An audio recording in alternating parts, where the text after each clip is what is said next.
Nice. Yeah. Cool.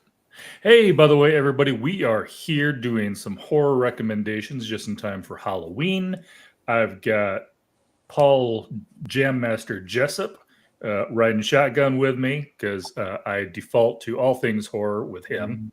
And yes, he does have a book coming out. Shotgun with me because I default to all things horror with him. I don't know. He does have a book coming out. Shotgun with me because I default to all things horror with him. I don't know. He does have a. Oh, hello. Yeah, that's me. I'm trying to figure out. No, that's no. It opened. It was mine. For some reason, it also opened when I opened this. It also opened the YouTube channel playing at the same time, and it was. Gotcha. Okay. Well, on the plus side, we know we're live. Yeah. I thought it was mine. I'm like, what do I have running? No. It was all me. That's okay. Trust me, you'll find out later. I've made my own mistakes today. We'll get to that in a minute. So anyhow, I thought this. I mean, everybody, of course, does Halloween. You know, they do horror suggestions for Halloween. I thought it would be fun to get some of those suggestions from actual horror authors. So I threw some stuff out there to see what would come back to me. I did get some responses, which I totally appreciate. I do know that if I'm going to, well, that of course, yes. But I do think that if I'm going to do this again next year, I will probably reach out to people a little earlier. Decided this a little too late in the game. But just to start off, I'm going to go ahead and pull one of these up here. I got some emails from a couple authors who could not make it for video. Yes. Nope. Thank Laura Siana. Yeah, that was we messed some up there. We know what happened. But I appreciate you pointing it out.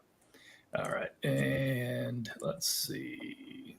Do I want to make this? You know what? I didn't do that.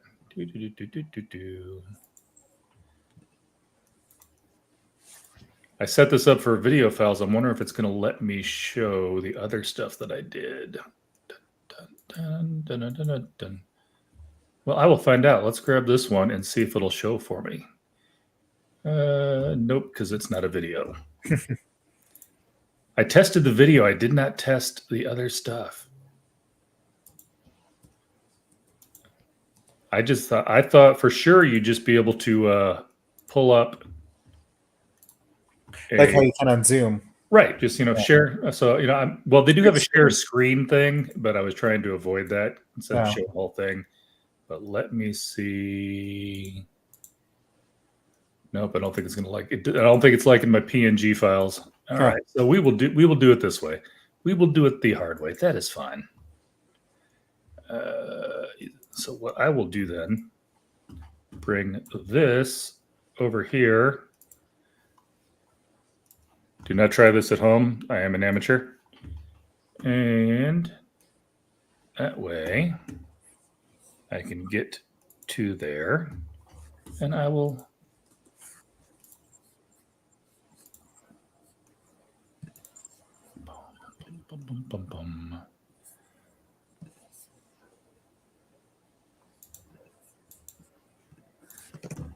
There we go. That's how we're going to do that. All right. So this is an email I got back from author Kelly Armstrong, and I'm going to go ahead and pop it up here. I originally thought it'd be kind of cool to show you guys the fact that email, so that you do know that I did actually talk to the author. And then I thought to myself, you know what? Maybe that's not a forward-facing email address. So I went in there and deleted all of that. At which point I realized I have a special email address that I use for authors, publishers, stuff like that, so that you all email me. You don't get lost in the spam that is my normal front-facing email. So I had to delete that too. So that got hit up. And then, of course, any other comments and stuff. So some of these might look a little funky, but I really wanted to just stick to the gist of what we're here for tonight, which is horror book recommendations. So some of this stuff did get chopped out. Anything that was off topic or about future stuff or anything like that. So, but Kelly got back to me. She said that her book, I asked every author for a book of their own and then a book of somebody else's. And let me just move this so I can see, because that's too small on that screen. So Kelly said, this one, Okay, I'll Be Watching is the book. That's her book. This one's a haunted house where the characters bring the ghost with them. Her unofficial description is when your husband dies unexpectedly under circumstances that leave you haunted by mediums, and you know that they're preying on your grief, but you also know something is out there from when you were a teenager, and your friends decided to contact the dead, and it went really, really wrong. So that one, I feel like, and I have not read this one, but just the tone of it feels like it might be a little bit of fun, not just horror. Yeah. And as Paul, I have a feeling that this one is probably not one where anybody's eyes are going to get ripped out. Probably not. I think that's safe to assume. So I feel like this one's pretty safe. Yeah. And then I got a kick out of this because I don't know. She specifically said this book was by, and I think she pronounces it Myra Grant. Mhm. And I didn't know, because she said Myra Grant, if that's just because that's the author listed or if she didn't know who Myra Grant is. And I didn't get a chance to follow up with Kelly on this. Oh, Sean McGuire, right? Yeah, yep, Sean McGuire. And I got a kick out of that mainly because Sean McGuire was actually my very first guest ever. Oh, that's cool. But as soon as I saw the title, Into the Drowning Deep, I was like, why do I know that? I'm like, oh, yeah. That's a good book. Yeah. Myra Grant. And she said, I love it when authors reconnect with the more terrifying roots of folklore that popular culture has made cute and harmless. Grant takes on mermaids here, which, I know how you feel about mermaids, so that's a plus. Mermaids are creepy fun. With an expedition by monster hunters who are about to find out what they're looking for in the worst possible way. Nice. And knowing Sean, I have not read a Sean McGuire book yet that I didn't like. I simply have not gotten to the Myra Grant stuff yet. Oh, it's wonderful. I feel like I'm definitely going to be In the Drowning Deep is really good. I've read that one. Oh, nice. So glad we started out one with some ones we're actually familiar with. Totally love that. All right, so I'm going to actually, you know what? I'm going to stop sharing here for a second because the next one, if I realize that that's the cursor on this screen and not the cursor on that screen, because the next one's actually going to be a little video chat. I had a interview with Josh Mallerman, and that was just a little while ago, and I told him I was going to do this. So I said, hey, while we're doing this, can I sneak this in here? Because we're going to be doing some horror suggestions later. And he said, yes, of course. So this is just a snippet from that interview. It is coming up. What would you tell them to read of yours? Goblin, which is a collection of novellas in the city of Goblin. I love that book. It's like 6 stories of like just totally obsessive characters, wildly different stories. I will also say Pearl is a good Halloween one, but I don't think anything will top Incidents Around the House for Halloween right now. I just think that is the one to read. But Goblin's fun. Like It's colorful. It feels like an October book, so I can see Goblin. Yeah. All right, and then if you were going to read somebody else's book for Halloween, what would you pick? Well, what? Oh, I hadn't thought of it quite like that. I will say that there's a new book by Ross Jeffrey called, and this is a great title, I Died Too, but They Haven't Buried Me Yet. And Ross wrote that at the same time that I was writing Incidents, and we're friends. And so we would started to send each other every 10,000 words. So I was reading his book like as he was doing it, and he was reading Incidents as I was doing it. And now they're both published now in the world, and it's really kind of amazing. It's surreal enough to go through that experience on your own, but to like literally be reading someone else's, and then now you see it on the shelf, you're like, that's so wild. And then my own too. I don't know that it's necessarily an October book, but it's a great book. I mean, honestly, man, yeah, let's go with that one. I Died Too, but They Haven't Buried Me Yet. Yeah. Hey, this is your choice. We will run with it. Yeah. And I do like that title. That is, it's a good one. Yeah. All right. So that was that video I had from him. Josh was he was very cool. It was a little, I don't know how best to explain this. I have never seen anybody look like they have so much energy while remaining calm the entire time. It looks like he's ready to explode, but he's not there.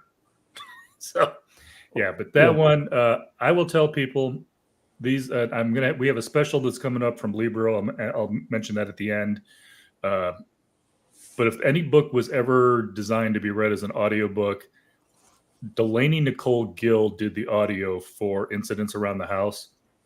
And that's about the only book that I will tell you have to listen to the audiobook.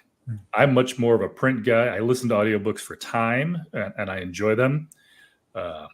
But yeah, that one, she inhabits that character so much. It's funny because I was actually going to suggest one of my recs was going to be Incidents Around the House. Oh, okay. Yeah, but I haven't listened to the audiobook yet. I need to listen to it. There's not a problem with it. I figured, I was actually figured because I had about, I think I've got like 10, 11, depending on how many you bring. Yeah, I got a list too. Yeah. There's a 10, 10, 12 recommendations coming. Yeah. And I had a feeling that somebody was probably going to overlap. Oh yeah. Yeah. Yeah. Then when he said Incidents, I'm like, yeah, that was going to be my rec. I'd actually myself personally would recommend that more for Halloween than Goblin. Yeah. Which I liked Goblin a lot, but Incidents Around the House is just a really good old-fashioned, terrifying, creepy story. And I have a feeling because we spent so much time talking about Incidents and Bird Box, he was trying to pick another book. So, yeah, that makes sense. Yeah. Even like he said, yeah, Incidents Around the House is definitely a Halloween book. That's just good. He takes every single trope you think is going to go one way and just inverts it every single time he comes across it. All right. And then I'm going to get to Paul in a second. I got one more email to share here real quick before we get there, though. Oh, that is not what I wanted to click on. That is still good. Present. I love StreamYard, but certain things work easier than others. Mm-hmm. That's how most of them are. You'll never get a perfect app. No, but this one does work really, really well. Yeah. Oh wow. You are not necessarily incorrect there, Laura. I hope I'm pronouncing that right, Laura Ciana. That's what I'm running with. You can tell me later if I'm wrong. But this one got cut out a lot because it's actually a chain email that I had with Ian Rogers. Ian's been on the channel before, way back in the day. I was hoping to have the book to show. I picked up. It's kind of funny. Ian had this big thing where he's talking because he's done a lot of short stories and short story collections. And he was having his debut novel come out this year. And so he mentioned one, and I can't remember which one is first now, but Family. And then a different publisher picked up Sycamore. And they both are coming out at the same time. And then I think he's got Gray. So everything just kind of fell into place at once. So I really don't know which one's his debut anymore. But he is suggesting Sycamore. I did pick up Family. It was a small print, which I think is one of the reasons he didn't suggest it, because not everybody's going to have access to it. But Sycamore is his suggestion for him, just because it's the most easily available. And I believe, I'm going to feel bad if I got this wrong. He didn't put it in this email, and I've talked to so many people, I've forgotten. I think Sycamore, I want to say it's part of the Blackland, but I could be wrong on that. Do not quote me on that. I love his Blackland series, but I'm getting off topic. And yes, he was glad to hear that Family was on its way. And then for Halloween Rex, he was suggesting Dark Harvest by Norman Partridge. For me, it's a modern classic that I think he meant horror readers, may not have read, and that there was also a movie adaptation that was released last year that was pretty decent and sticks close to the book, if you're looking for a movie instead of a book. But yeah, Dark Harvest by Norman Partridge was Ian's big push for that. Mm-hmm. Said he's got a couple, 2 or 3 books that are all coming out this year too. So if you like Ian Rogers, he's got some options here now, not just the small ones that he's used to. All right. And let me see if I can stop sharing again. Because now, can I make you? I don't know if I can make you. I wanted to make you. I don't think I can do it. I was going to try to just make it just Paul, because Paul, you're up next. I was going to get your book recommendations. Okay. Well, first, my own book. I'm going to have to recommend my new book, Daughter of the Wormwood Star. It was just released Tuesday. We did a live launch yesterday. It was a blast. We had like a large, probably the most I've ever had at one of my book signings before. Like I think there was maybe a total of 20 people that came to it. It was crowded, a lot of fun. Most of them came from Erie Horror Fest, which I did like some speaking at that beforehand too. So it was a blast. This book is I like to call it my Antichrist witch cult road trip novel, and it's also got serial killers in it.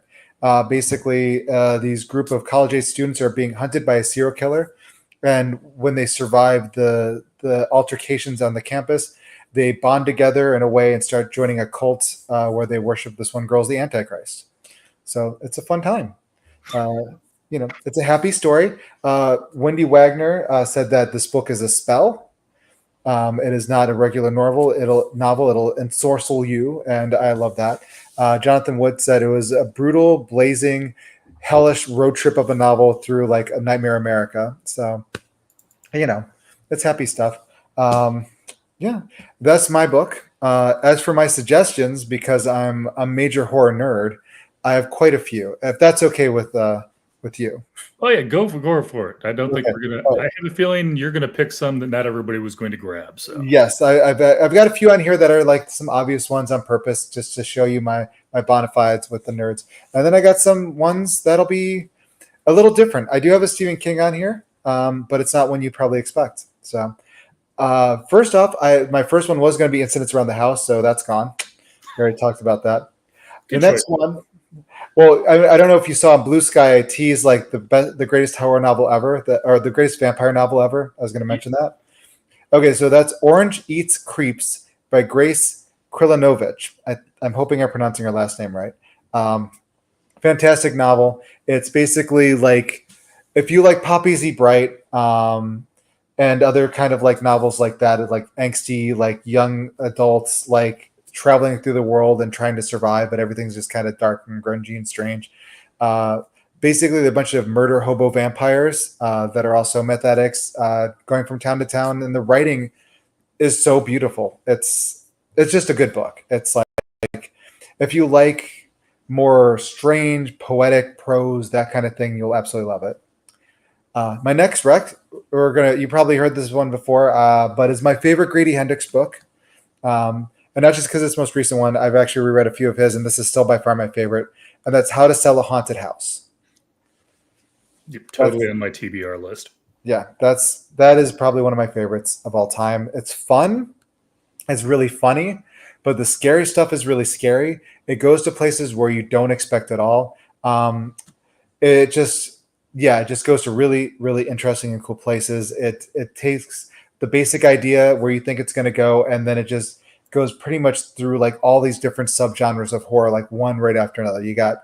It starts with the haunted house tropes, then it goes into an evil puppet trope, then it goes to crazy folk horror with a cult trope, and then it goes back again to the haunted house trope, and then a very like and there's also exorcism scenes, everything else. It just kind of goes through it all, but the way he does it makes sense in the story. It doesn't feel like it comes out of left field.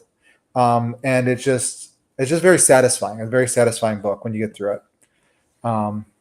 Next one, I'm going to go for another strange one, similar to Orange Eats Creeps, and that's Woodworm by Layla Martinez. Another book that's extremely poetic about two witches living in a house they can't leave, where the shadows are hungry and things live under the beds. And it's just wonderfully written, very creepy, extremely short novel, but it's a very dense short novel. So it's one of those ones where you kind of have to sit with it and read it, and it's beautiful and moving and just creepy and wonderful. I heard about this one from Gabino Iglesias. He mentioned it in a podcast, and I was like, I've got to read this, and I bought it that day, and it's one you have to have in print too, because the hardcover is beautiful, absolutely beautiful. All right, my next one after that, it's going to be another safe one, because if you're in the horror community at all, you've heard this one a lot. Horror Movie, a Novel by Paul Tremblay. I like Head Full of Ghosts, but the more I reread Horror Movie, a Novel, which I've done 3 times now, it's slowly becoming my favorite over Head Full of Ghosts. Even though Head Full of Ghosts has some creepy moments and it's got a great shock ending, Horror Movie just seems to get under the skin a little better, and it's like it just does some really interesting stuff.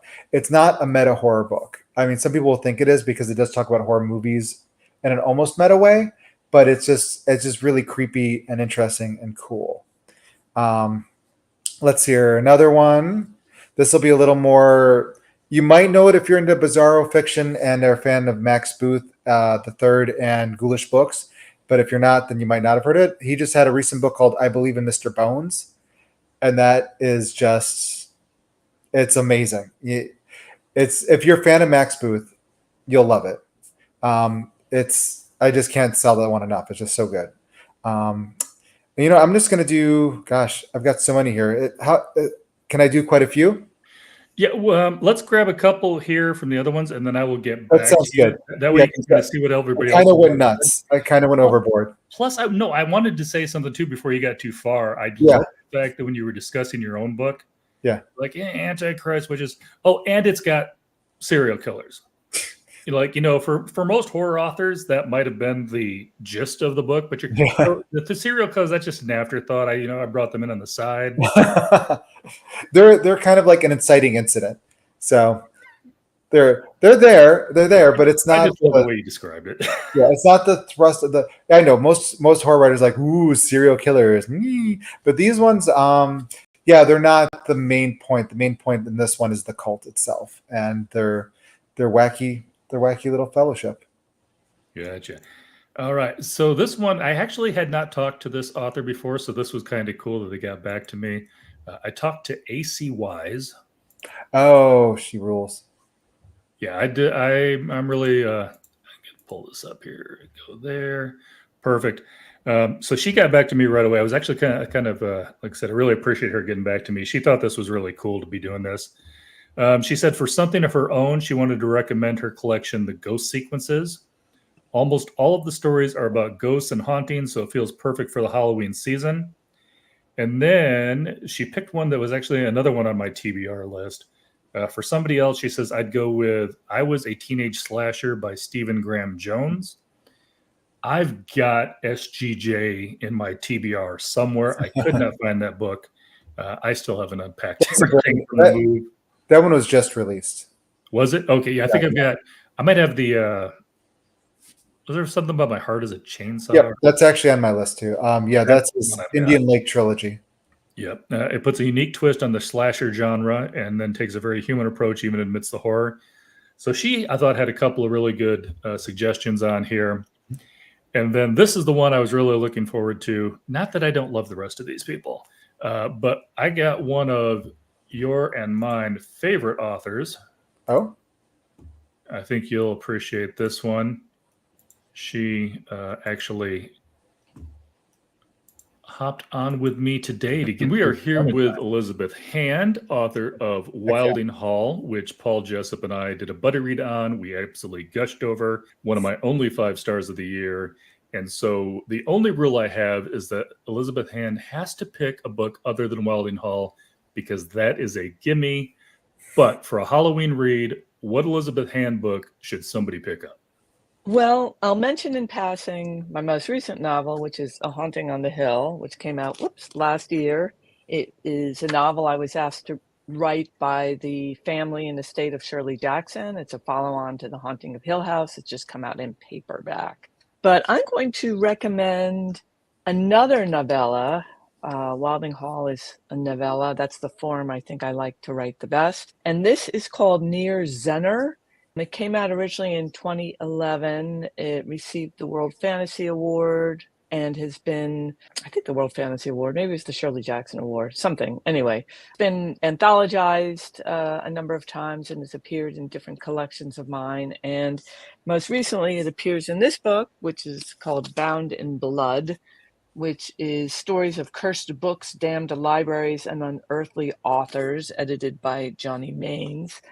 And Near Zenner, one of the reasons I like it is that it is inspired by an actual paranormal experience that I had with my two best friends when we were 13 years old. In the novella, I transpose that to Cornwall, but although it actually took place in upstate New York. And there's also, sort of a sinister author in the background. The story, like Wilding Hall, is backgrounded in the 1970s, although it takes place in the current time, the current day. And it's I really like it. It's kind of spooky and eerie. It was my effort to write a story somewhat in the mode of the great Robert Aickman. I don't know if it's achieved those heights, those lofty heights. I'm very fond of it. I would like more readers to find it. It perhaps doesn't have the curb appeal of Wilding Hall because it doesn't have a rock band in the center, but it's a cool story. It's a creepy story. It's atmospheric and I think it has a good twist at the ending as well, if I say so myself. Nice. Like I said, if it's anything like Wilding Hall, absolutely is going to be on my list. If someone has already read everything by Elizabeth Hand, can we ask what Elizabeth Hand is going to be reading for Halloween this season? Well, I am actually going to be doing a reread inspired by this podcast. I'm going to go back and reread Dan Chaun's, Chon, Dan Chaun's 2017 novel Ill Will, which is perhaps the most terrifying novel I've ever read. It scared me so much that I've never been able to go back and reread it.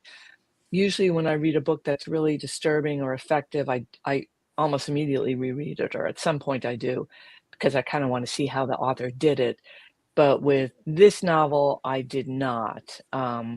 It just disturbed me too much. His most recent book I did read, which is called Sleepwalk, which is probably the most realistic and also funniest very near future post-apocalyptic novel you'll ever read. I love Dan Chaun. I think he's a brilliant writer. But Ill Will, the protagonist is a man named Dustin who is in his 40s. He's a psychologist. When he was 13 years old in the 1980s, his adoptive brother, Rusty, murdered their parents and their aunt and uncle. This was at the height of the 1980s satanic ritual scare, and Dustin testified that Rusty had been involved in a satanic ritual, and that's what led to the murders. Now, as an adult, he specializes in hypnotherapy and recovered memories. He did his dissertation on recovered memories, and he's kind of starting to wonder about whether his testimony was based in fact or not. And his unease is exacerbated when Rusty is released from prison. So that's one strand of the story, which is really intricate, but brilliantly executed. Another one is that in the present day, Dustin becomes sort of intrigued by this series of serial killings which are taking place where he lives, which I believe is in Cleveland. And a number of young college frat boys have been killed, and the deaths at first sort of look like accidental drownings. They were drunk and they drowned in a canal or a pond or something. But a former police officer who's investigating the case comes to Dustin and says he believes they are the work of a serial killer. So Dustin gets kind of involved in investigating that. And meanwhile, his own two sons, from whom he is not exactly estranged, but he has kind of a difficult relationship with them, they are roughly the same age as the victims of the killings. His wife, their mother, died several years earlier of cancer, so the whole family is kind of mired in grief. And his son Aaron, who is a college student who has been dabbling in heroin, seems to be falling into the orbit of a person who may be the serial killer.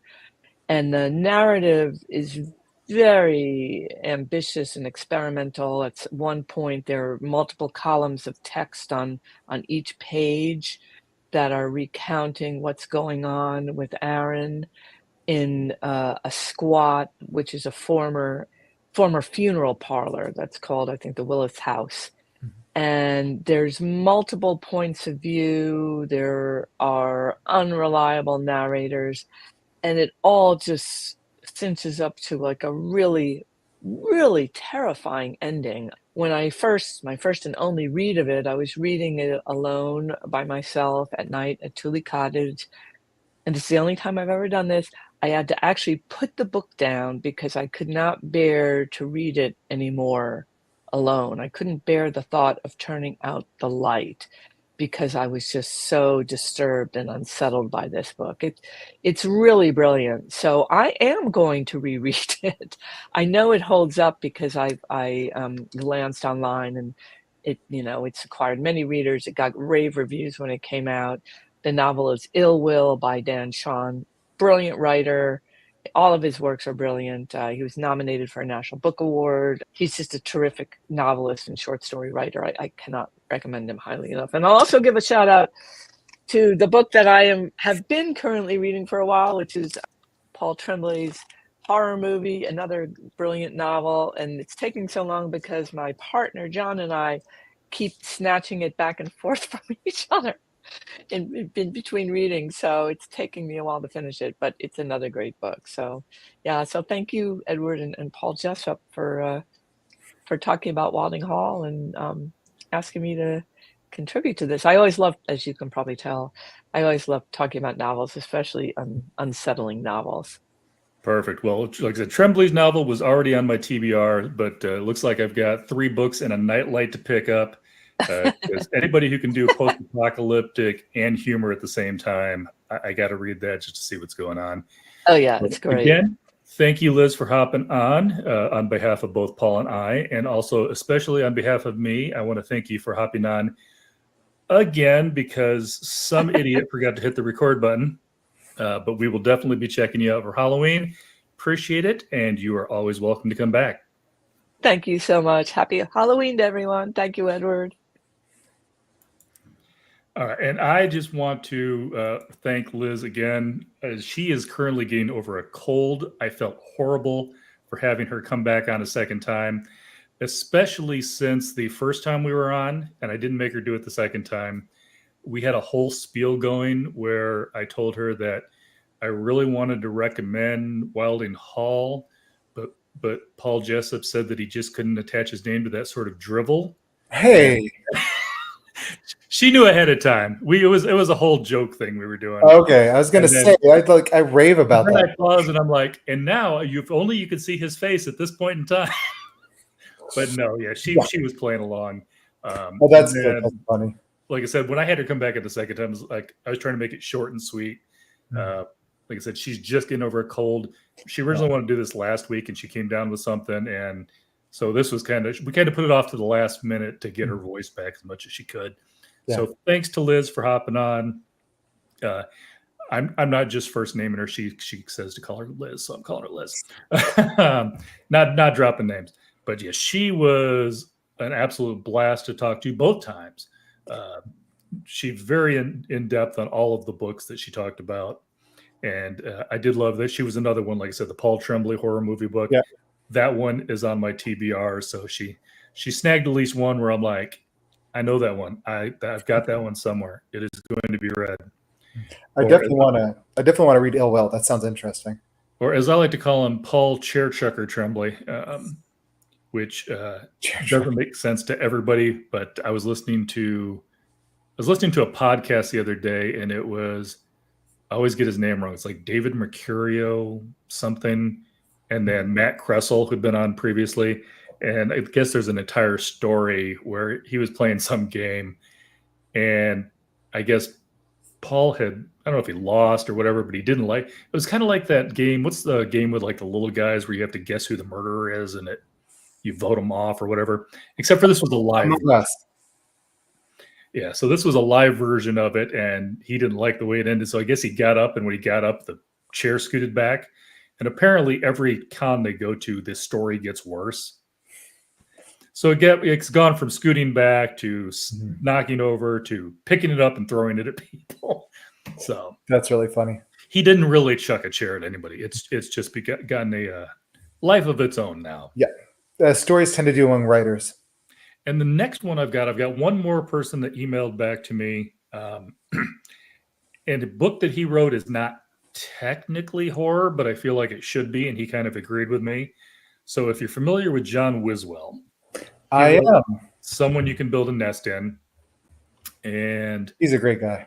He is. He's actually, that was the other funny thing. I was listening again to the Matt Kressel thing, and he was doing a thing at ReaderCon and interviewing people that come by, and actually John Wiswell was one of his guests. I'm like, hey, I know that guy. Yeah, John's cool.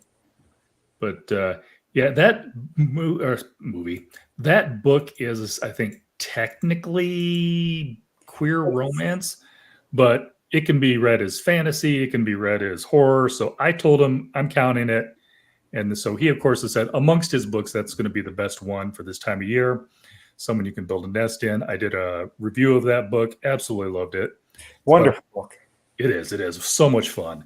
It's a horrible shape-shifting monster who makes the terrible mistake of falling in love with a monster hunter. Some have called it a fantasy. Some have called it the adventures of a monster trying to deal with tribulations. Some have called it cozy horror, but it's creepy and yet warm to their hearts. Some have called it body horror, giving all the people my creature devours.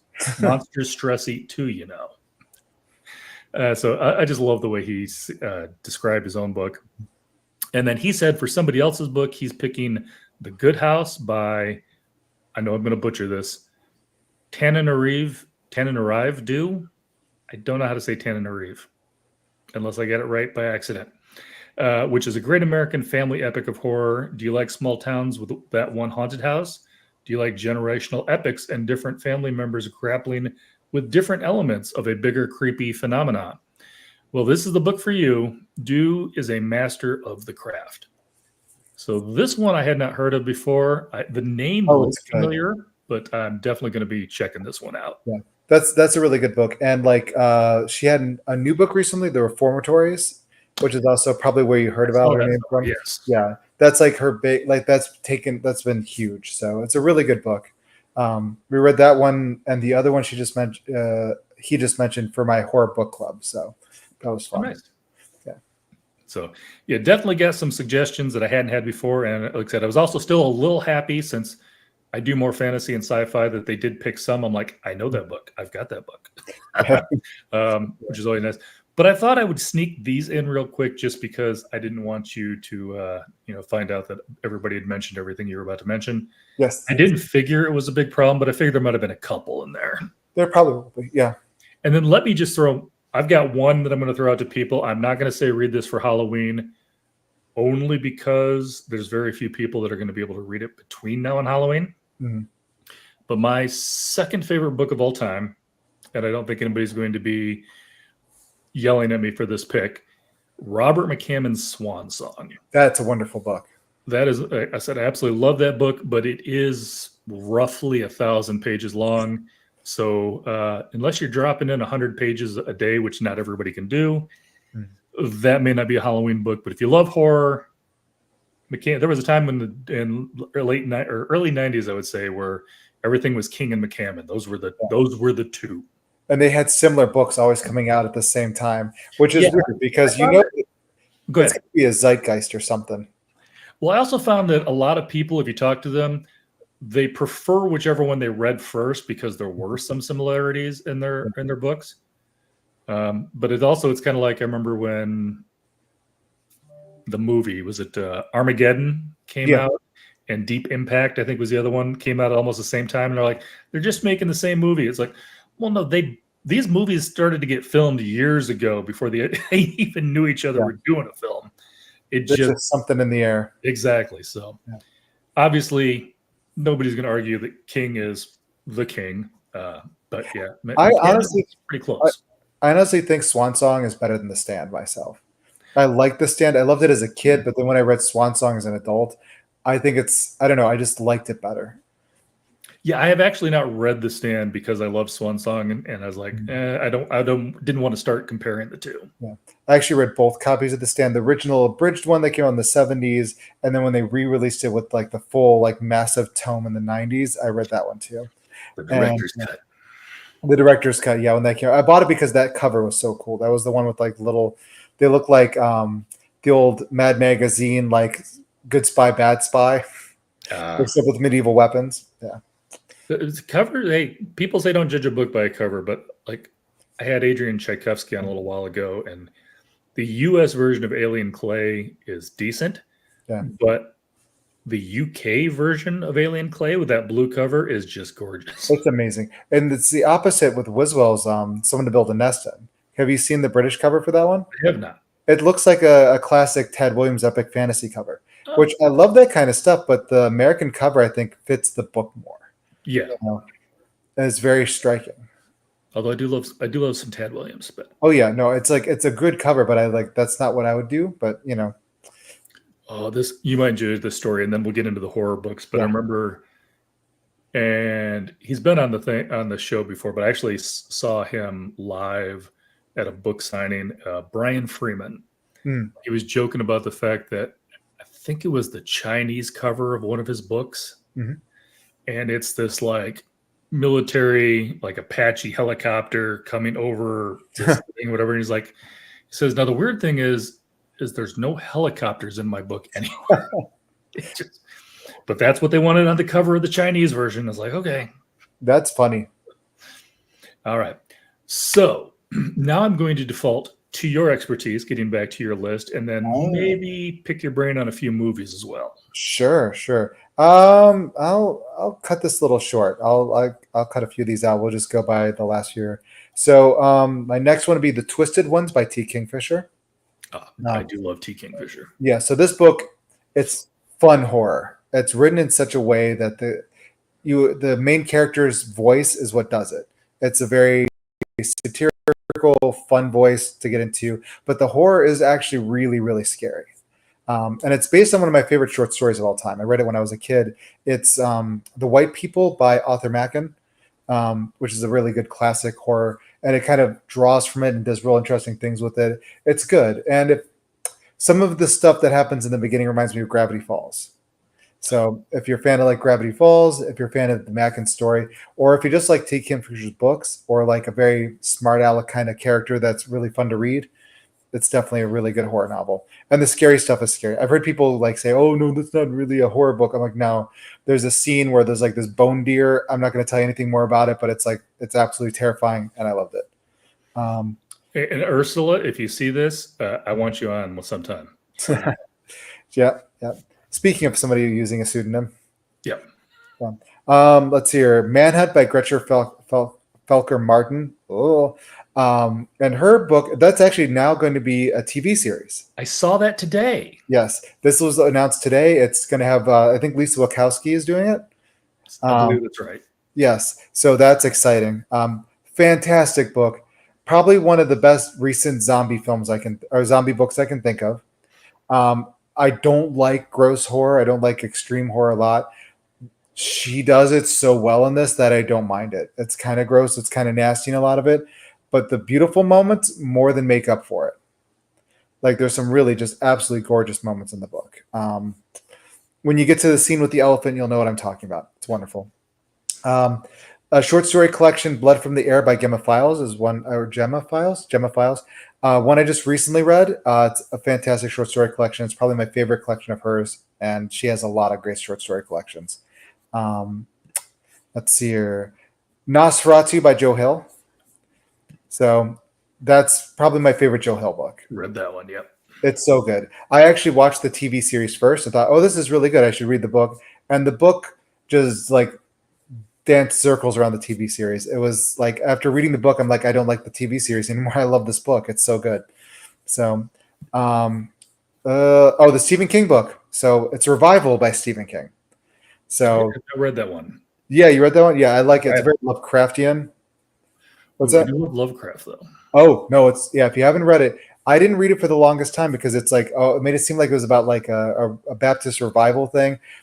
That's not really the main thing. It's very much like Lovecraft meets Frankenstein. It's really good. The ending is pure 100% Lovecraft. It's wonderful. It's probably the scariest book of his I've read since Salem's Lot. Yep. We're gonna do some Ramsey Campbell because you have to. I mean, he's like the horror man. And my book for his is The Influence, which I think was actually made into a Spanish movie recently. Might have been like in 2022. Really good book. It's basically about this little girl who becomes friends with the little ghost girl. But the little ghost girl is way more than what she seems. It's very cosmic horror in like the way Ramsey Campbell does. But it also has a lot of call to like various like Aleister Crowley style occultism, an evil mother that's a witch. Have you read oh god, the sequel to The Shining? No. I'm trying to remember the name of it now.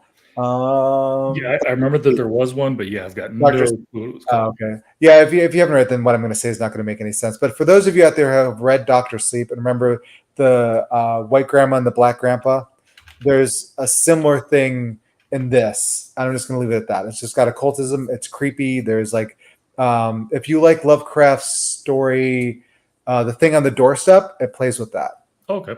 Yeah, so it does a lot of that stuff. And my final one is going to be a manga.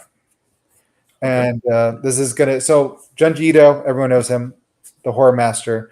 Everyone just automatically goes for Uzumaki, which is good. I like Uzumaki. Or they go for Gyo or, what's the other big one? Tomi. But my favorite, hands down, is Dissolving Classroom because it's just completely bananas. I don't know that one. Yeah. Yeah, it's basically there's a brother sister like duo. The brother likes to apologize for a lot to people, and whenever he apologizes, it makes him happy because the apology has something to do with the devil that he worships. He worships the devil, and whenever he does it, people's faces start melting off the more he apologizes. That's just the first chapter. Yes, and his little sister is crazy and insane and likes to drink the goop of the people stuff. And that's all the first chapter, and then it goes way out there. I know I think like it started way out there. Oh yeah, no, it goes up, up, up. Yeah, in the classic Junji Ito fashion, it just completely just goes bananas. So, all right. Yeah. So let me say a couple things then before we get into some movie recs. One, just to feel like I'm actually holding up my end of the bargain here. Two other books that I love that are horror. And the one just jumped out of my head, but the second one was based off of something. Oh, you were talking about Lovecraft. Brian Lumley, The Necroscope. I don't know that every single book in that series was 5-star, but the overall as a series, and definitely the first book, at a time when I read them, were completely new to me. And the other thing that I loved from him, and not everybody knows this one as well, and like I said, I just thought of it. I know this is not the actual name of the series, but it's the name of the character. So if you look this up, you'll find it. His Titus Crow series. That's good. Was very Lovecraftian. Cthulhu, all that stuff, elder gods, you name it, they are in there. I loved Titus Crow. That one was definitely weird. And I love the fact that there's 3 books in the series, and one's like a very normal book, and then the second one is almost like Dracula. It's like letters. The story is told through letters back and forth. Oh yeah, and yeah. I think the third one goes back to the regular, and I just love the fact that he's kind of switched it up like that. The other one, I just remembered, the one I was trying to remember because you talked about vampires earlier. I love this book because I always said it was vampires, but it was like vampires if they were written by somebody who loves zombie novels. Nice. Chuck Hogan and Guillermo del Toro did a series called The Strain. It's a 3-book trilogy. They made a TV show about it. Sean Astin lived way longer than he did in the books. Spoiler alert. I didn't like book 3 as much because I didn't like their explanation of where the vampires came from. Yeah, I've read that. I agree. Yeah, but the first 2 books, so good. So those are my horror recs. Yeah, it's that Lovecraftian theory of like, horror is better when you don't show what once you start showing things and give reasoning for things, it becomes less scary and more sci-fi. Exactly. And since we're kind of finishing up with the books before we get into the movies, let me just tell everybody real quick. I reached out to the guys over at Libro.fm, asked them if there was anything they could do for the viewers. Disclaimer, I am an affiliate with Libro.fm. They're not paying for this. This was not their idea. Nobody from Libro is watching this. They're probably not even going to watch this video. But what they did do is they have a subscription. I'm not going to say the A word. Everybody knows the other big audiobook company. It's basically kind of the same idea, though. It's $15 a month. You get a credit that you can spend on any audiobook in their library, which is almost everything. And then also you get a 30% off any other book you want. If you use the link that is down below here, if you've been waiting a while, I put it on right before we left, so you might have to refresh or check it out later. But there's a link under this video. You click on that, Instead of getting one to start, you're going to get 3 right off the bat. So if you want to pick up some horror books, you can do a 3 for 1. Audiobooks I know aren't everybody's big thing, but Libro.fm, a piece of it goes to whichever brick and mortar bookstore you choose, which is what I love, instead of lining somebody else's pockets.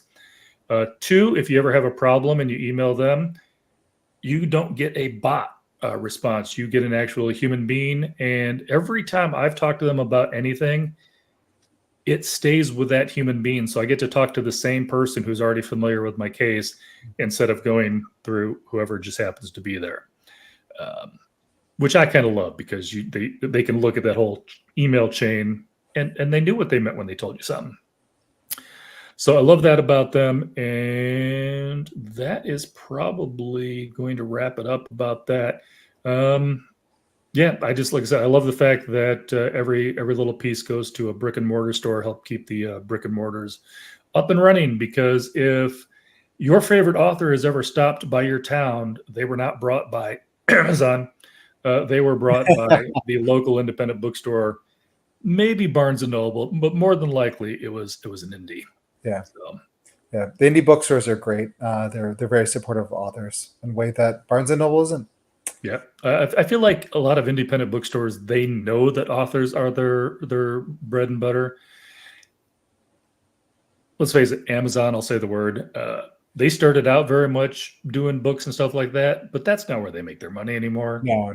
In fact, a lot of times the reason some of the indies are going out of business is because they'll sell books at less than the indie bookstores can get them into the store at, which means, how do you pay your book people or your rent or your lights? Yeah. So, Yeah. And they also, too, a lot of Amazon and Barnes and Noble both tend to release before the publication date, which pisses off a lot of indie. Like, I was talking to Warner Books, which is my local indie bookstore around here, my neighborhood bookstore.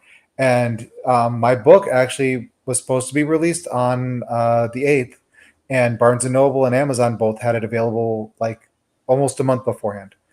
And he was pissed. Actually, my publisher is not happy about that either. They got it fixed for a little bit, but they still try to do it like 2 days early. So I think Amazon started that, and maybe even back when, because they don't care about Order the fee. was around. Yeah. Well, because I mean, the idea is that if the supposed slap on the hand for that is, if you drop a book early, you may not get our next book. Yeah. But who's going to tell Amazon that? And Yeah. so I think Barnes and Noble is like, well, Amazon keeps doing it. So it's basically the indies that are actually behaving themselves. Yeah. And they're the ones getting hurt for it. So, and it's interesting because he was actually talking. He says that there's an independent bookstore coalition that's similar to, like, the Authors Guild, that sort of thing. And they're working with the Authors Guild and publishers to try and find a way to maybe punish them a little better, like give them a fine or a fee or something like that so they stop doing that. I do have to say, I think it was actually for the Adrian Tchaikovsky interview. Mm-hmm. I was trying to get a book of his that wasn't out in the US yet, which was Alien Clay. And so I'd actually reached out to Libro. I'm like, hey, is there an advanced listening copy of this book or anything? Just because I'm going on vacation. I want to get this read before I get back. And I've got a good a good rapport with Libro, and they're like, hang on, we're going to have to ask the publisher, because we're not going to give it out unless the publisher says so. Adrian actually sent me his copy, which was nice. I got that read. And then I promised him, and I did do it. I passed it along to somebody else to read. I didn't keep it because he sent me his own copy from England there. Oh, wow. So I passed that along when I was done with it. So that's in somebody else's hands now, nice. Who I think is going to love it. But yeah, I appreciated that Libro's like, yeah, we got this, but we're not just going to give it to you. We're gonna get the author or the publisher's permission before we do something like that. Yeah, that happened to me when I pre-ordered Tremblay's horror movie and novel. I did it through Warner Books, and every day I'm up there like, so did it come in yet? So did it come in yet? It's like, yeah, we got it, Paul, but I cannot give this to you. I cannot give this to you. And I'm like, you're probably right, because the minute I get that, I'm going to take a picture of it. I'm going to post it all on my social media, and you'll get in trouble. So can I just smell it? No, that's what I was like, just let me look at it. Can I flip through it? Give it right back to you, because it's a beautiful book. Because I got one of the first books out, and the first print run, they have like blood red page edges, a really nice hardcover. It's a wonderfully printed book, the hardcover. So, yeah, I heard about that one. I can't remember who he did it. He did a podcast with somebody, and I'm like, I got to get that book. Yeah, I've been waiting for it for a while because like I'm a Paul Tremblay fan ever since Head Full of Ghosts, and like that was my favorite for a while. But this one, I mean, I think it's taken over just because I'm a horror movie fan too. Yeah, I have found when you're like me and you like multiple genres, because I like fantasy, sci-fi, depending on who did the, some nonfiction here and there. You can't keep up with anything if you like too many things. That's very true too. I feel like I'm falling behind on my fantasy and sci-fi watching now. Although there seems to be less sci-fi coming out these days, at least like when it comes to movies, I books. can't think of anything major that really wanted to see lately. Yeah, and same with books too. Off topic, but the one I just saw the other day, and I didn't realize they were making this a thing. It's not coming out till next June, but I got to watch it. They're doing a John Wick spinoff. Interesting. The ballerina. You remember if you've seen the John Wick movies, that one where the ballerina, it's about one of the ballerinas. That's really cool. And I guess he has a cameo in it to tie them together. Nice. That sounds really cool, actually. So, all right. But okay, so that's all about Libro. Everybody knows I love Libro.fm. Again, if you join, it's for new users. If you join, get a membership. It's $15 a month, and instead of 1 credit, you're going to get 3 credits to start off with. That is, again, the link down below. Obviously, we've got a whole slew of horror books here that were suggested, but you don't have to spend it on horror books. Although I think also if you don't use the link, there's still a code. They actually did the code horror for me. So even if you don't use the link, if you go to Libro and use horror, I think you still get the deal. But on with the horror. Books, movies, music. I can't keep up with any of it. Yes, trust me, I feel your pain there. That's why we're doing this, to Yeah, give you some ideas. Oh my goodness. Yeah. Well, and again, this is one of those things where I like having somebody like you on who horror is your main thing. Yeah. Because you're going to deep dive way more into it than me, who, I watched The Bird Box. I watched Quiet Place. I've watched Halloween and Freddy Krueger, but I haven't watched, like, you got me to watch Wicker Man. Oh, yeah. Yeah. And love that movie. I had not seen that one before, and I probably would not have gotten to it if I hadn't talked to you. So I am deferring to your expertise. Give us some movies that people might want to watch going into Halloween. Before I do, Liz Hand mentioned Robert Aikman, and I'd be remiss if I didn't mention Cold Hand in Mine, a short story collection, as a book. If you like horror short stories, you have to read. It's just fantastic. It's considered a classic, but it's not a well-known. It's like horror authors and people who are deep into horror. It's like one of our little secrets, but it's really good. Yeah. So for movies, my favorite movie so far this year, and it was like a tough choice out of the movie because there's a lot of great horror movies released this year, and for a little bit it was Longlegs, but Oddity has taken over. I love Longlegs, but Oddity is probably like one of my absolute favorite horror movies. It's a really good pick, especially at this time of year. If you like classic horror, it's very much in the vein of like Hammer horror, or like Amicus. They used to do like horror anthologies, and it's not a horror anthology, but it's got a similar vibe to some Amicus movies. So that's my favorite one for this year, with Longlegs right behind, because Longlegs is just, it's bonkers. It's completely bananas, but it's fun. Gotcha. Yeah. Any classics you think people should hop on? Well, The Wicker Man, obviously. I'm just gonna, it's like that, and Wilding Hall. I'm always gonna like say you guys should read and watch those because they're my favorites. I'm trying to think what's some good Okay, recently I watched Black Sabbath, the Mario Bava movie. Watch it. Watch the Italian version with the English subtitles, not the English dub, because the English language version, they cut it up and they change stuff, and they change the color grading so it's not as very colorful and pretty. Because if you've seen Italian horror movies, they do some cool stuff with color. Is that the one that had the girl at the beginning and she's in the apartment by herself? Yes. Okay. Did you watch that with us? I did watch that with you. Yes. So Here's That's it. here's a freebie. Anybody who's not on Blue Sky, hop on Blue Sky. Paul Jessup does a poll every week, Yeah. or at least almost every week. I don't know if you take Oh, it's every week, yeah.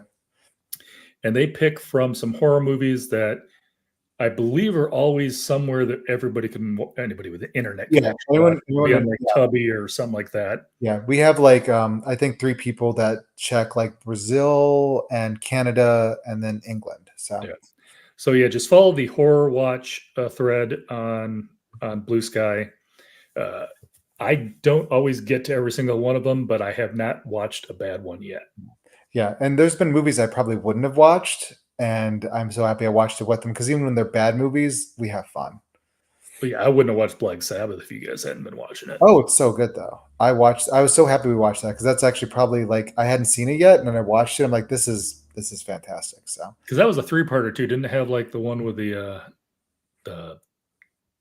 vampire, for lack of a better word? yes, that's Boris Karloff playing the Wunderlach. He was a vampire, but yeah, that was really good. Yep, and Little Drop of Water, which is the smiling corpse that comes to life. Oh yes, I was trying to remember what the third one is. I remember that now. That Yeah. was actually, I think I enjoyed that one the best out of the 3, to be Mhm. honest with you. Yeah, and the problem is the American one, they Very actually made that the first one, which that kind of destroys the rhythm because then how do you know what I mean? None of the other ones top that. Mhm. Like this way, you watch it, they go like the first one's interesting but not scary. I mean, it's kind of creepy stuff. The second one is kind of creepy, especially with the little boy. Like, I'm cold, Mhm. let me in. That's good stuff. And Boris Karloff is amazing. But then you get to the last one, and it's just so, you're right there with it. Yeah, I think the first one was more not like a Twilight Zone episode, but more of that It's cocky. real. Yeah, it's not super scary, but just it's all in Yeah. the brain. It's tense. It's very Hitchcockian, I think. Which What was the one with the walking plants? I've completely forgotten the name. Oh, the Triffids, Day of the Triffids. Yes, that one. I saw that one too. So I need the Wyndham book because that's supposed to be really good too. The John Wyndham book. So and oh, what I actually haven't seen was the original Children of the Damned. I've been wanting to.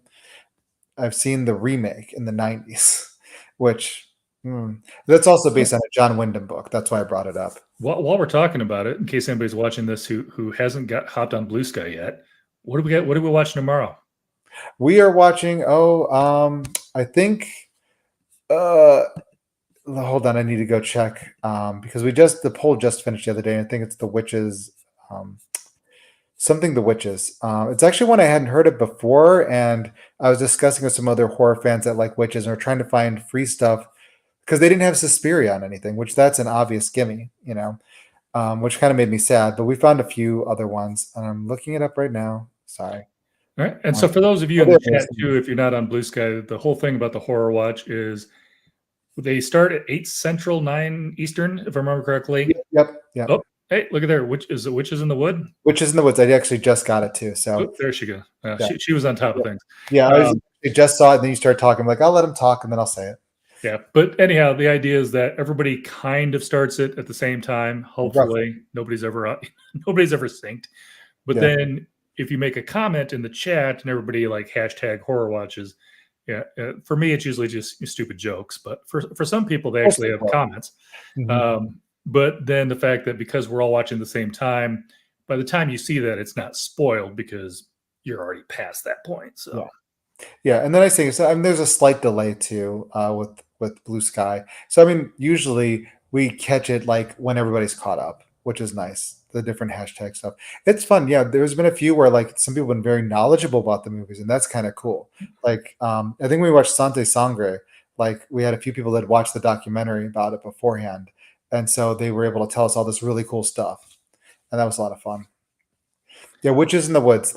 I'm kind of excited. I haven't seen that one. I actually hadn't heard of it. I was hoping for Black Sabbath, honestly, because I liked our Black Sunday, because I liked Black Sabbath so much, and I wanted to see Mario Bava's first movie.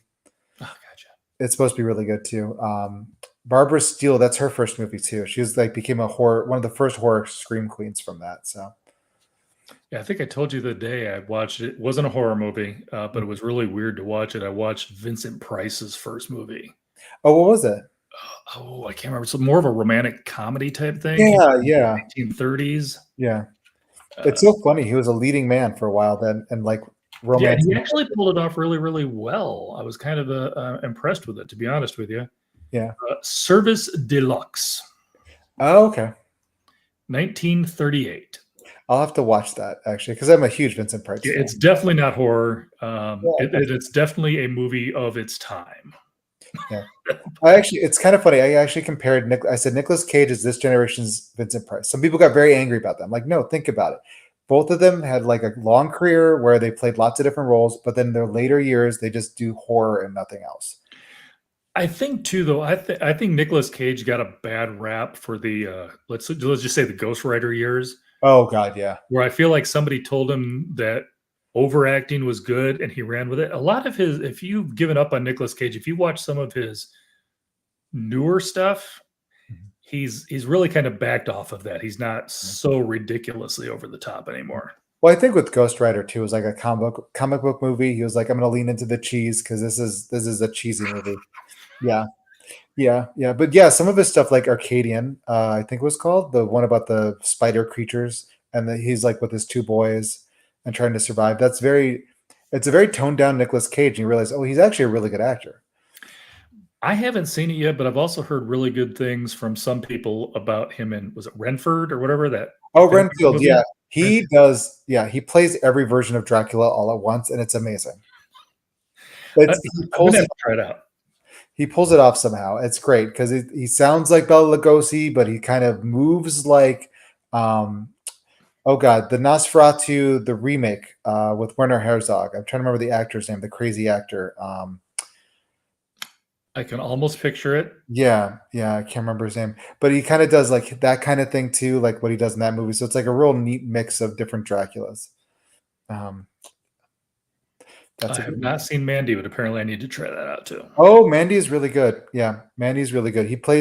Mandy is one of those movies where the first time I watched it, I was very unsure about it. Then I watched it a few times and I'm like, okay, I'm really liking this now. And my daughter did too.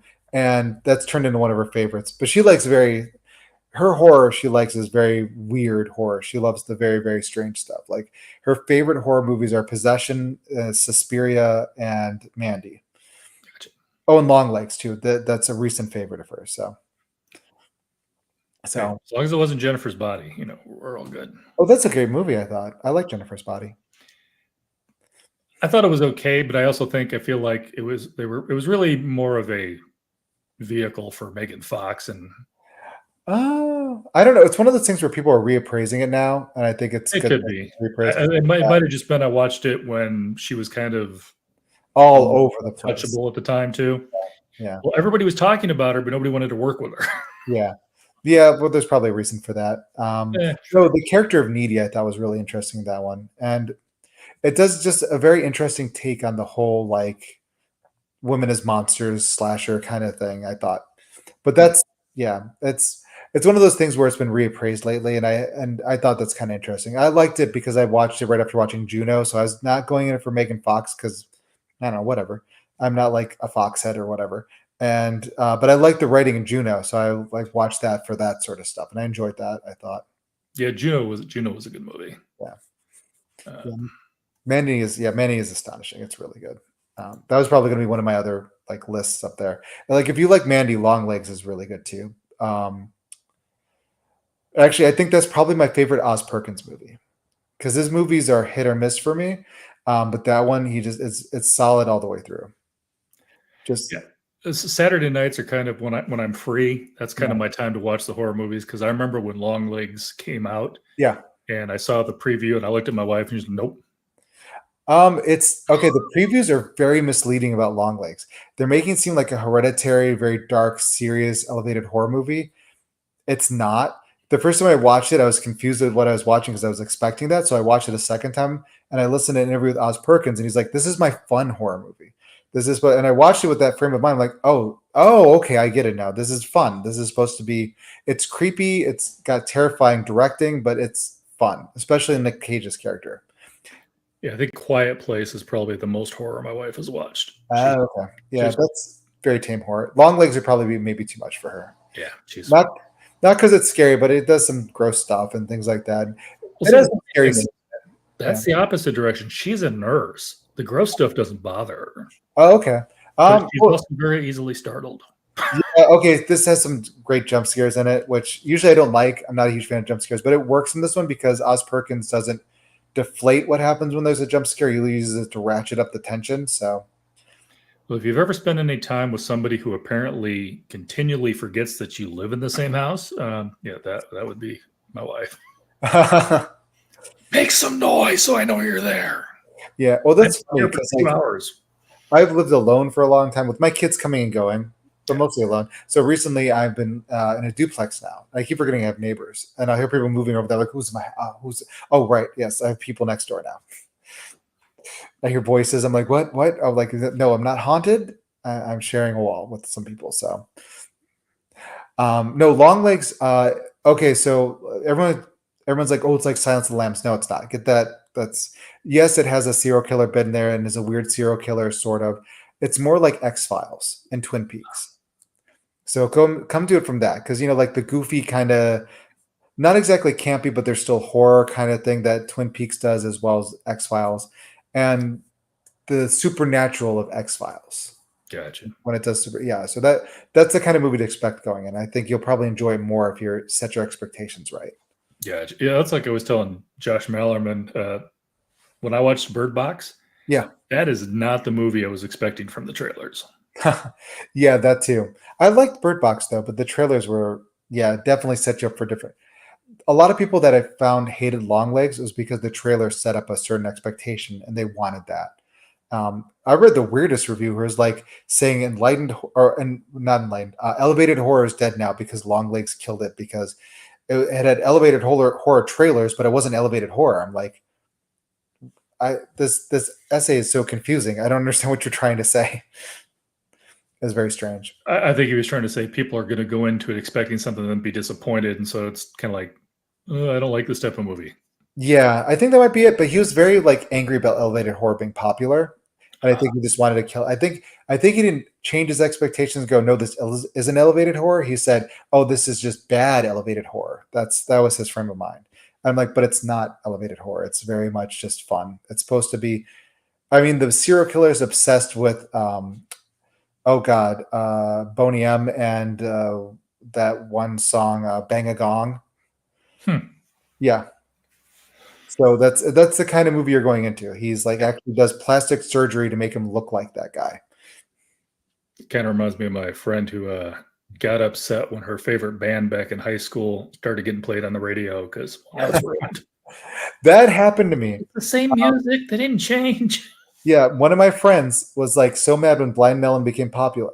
Yeah. This is my band. Why is this popular? I don't like this anymore. They sold out. I'm like, it's the same album. Yeah. They didn't even release a different album. You can't call them a sellout. I don't know. It was so funny. I'm dating myself, but yeah, it was Ultravox for her. She was like, okay. Yeah. When Ultravox finally started getting played on the top 40 stations, she was like, she was done. Yeah. That's some of my friends were like that with Metallica too. Once they did the Black album, they're like, no, this isn't Ride the Lightning. What am I listening to? This is sellout MTV garbage. Like, whatever. Why stress over that? Hey, sometimes you got to write something that pays the bills, though, too. Yeah. I mean, I don't know. We're not making any music if nobody buys it. Exactly. Not everyone can be underground. Yeah. All right. So, any other big horror stuff off the top of your head? Oh, off the top of my head. Well, let's see. I mentioned Black Sabbath. I'm trying to remember some other stuff. Oh, recently I actually watched the Abominable Dr. Phibes. Dr. Phibes Rises Again for the first time, which I don't know what's wrong with me. Amazing movies. Yes. I couldn't tell if you were saying that was the title there for Rises Again for the first time. No. Yeah. So the Abominable Dr. Phibes and Dr. Phibes Rises Again. And I watched them for the first time. Gotcha.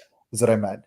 Which a lot of my friends were looking at me like I was insane because they're like, "You like Vince? Why haven't you watched these yet?" So they're fantastic. It's very much a proto slasher, but more fun, I think. And Vincent Price is just perfect in it.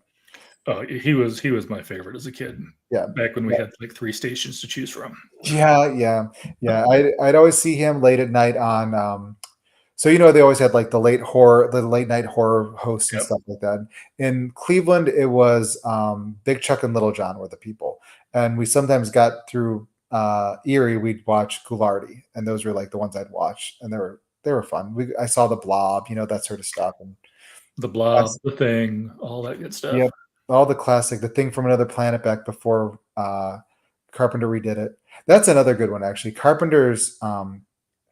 If you have like about 5 hours to spare, watch Carpenter's Apocalypse trilogy.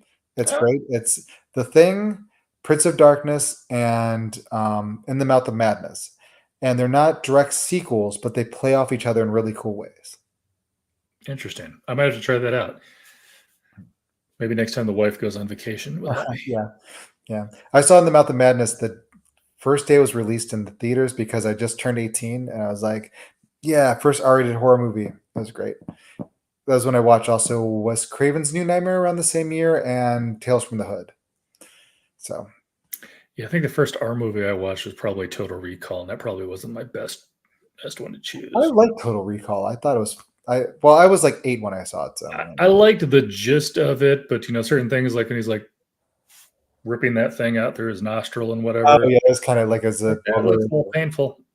Yeah, that was That's a movie. Or wait, maybe I was like maybe I was 12, 13 when it came out. I can't remember. I was younger, so I was like I liked stuff like that. You know how it is when you're younger. I never did watch the remake. Yeah. The first R-rated movie I technically saw was when I snuck in to see, and I regret seeing it. So I tell people that's not the first one I saw, and that was Highlander 2. I don't think anybody liked Highlander 2. Yeah, I went in because I rented the first Highlander. I'm like, this is awesome. Ooh, Highlander 2 looks like so much fun. So I told my mom I'm going to see Curly Sue. I snuck into Highlander 2. I watched it the whole time going, what? And when it was done, I got in trouble, and I'm like, I deserve this. It's just karma for me going to a bad movie. Yeah, that's it. That was my karma. So I ignore that and say the first one I saw was In the Mouth of Madness. As much as I do love Sean Connery, but yeah, that was I think it says a lot when the rest of the movies pretend that movie didn't happen. Yeah, and it was so funny too because I got out of it. I got in trouble. I'm like, I'm never sneaking into the R-rated movie again because if this is what I'm going to see, I just no, it was bad. All right. So I see a few people in and out of the chat coming. Is there anybody's got any questions while we're here? Mm-hmm. You are more than welcome to hop in. Also, get his book, which I also still need to read. No, it's fine. It's fine. The ending you might not like. Well, we'll see. I finally catching up on a few things. And I think you might not like it. Oh, gotcha. Yeah. But I don't have anybody scheduled for next month. I had a couple that I was waiting to hear from, and the closer it gets, the more I start thinking is like, I could take a month off and just catch up on my TBR a little bit. That might be a good plan. I mean, take a break for a little bit.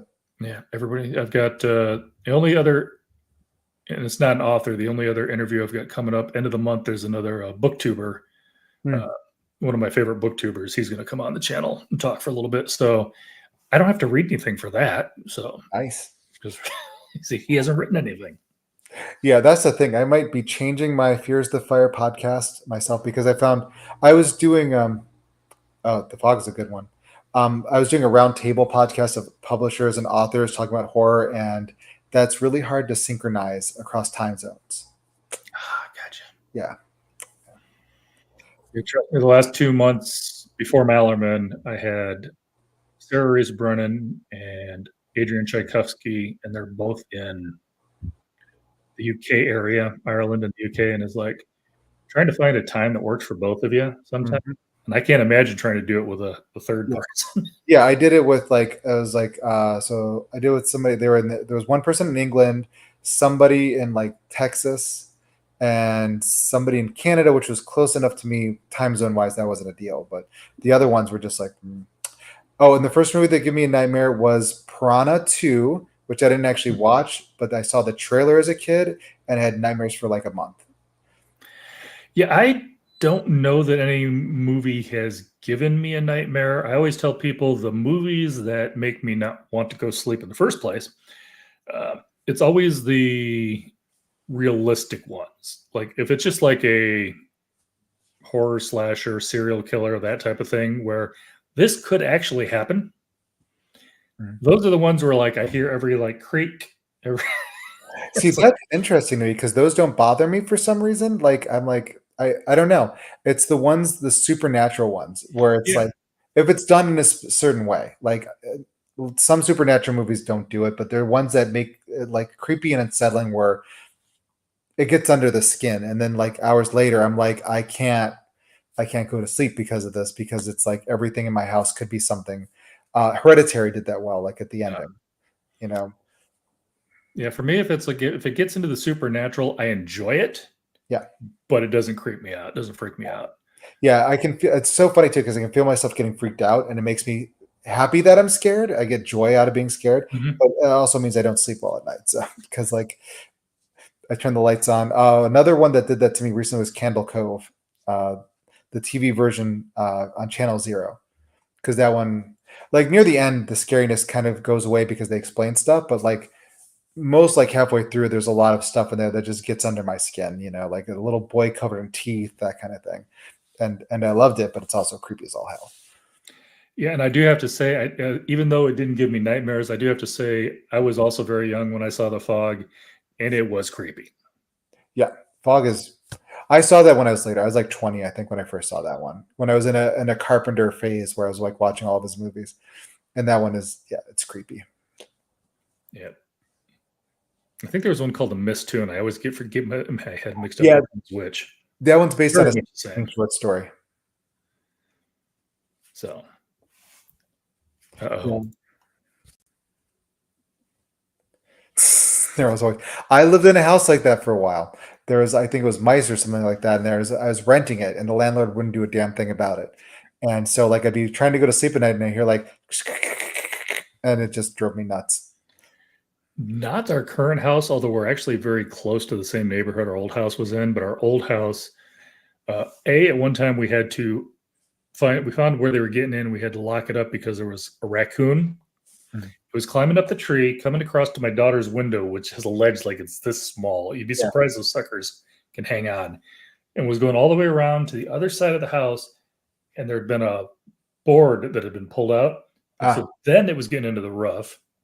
Ah, So we boarded all that up, and then we still kept hearing things. So brother-in-law came over.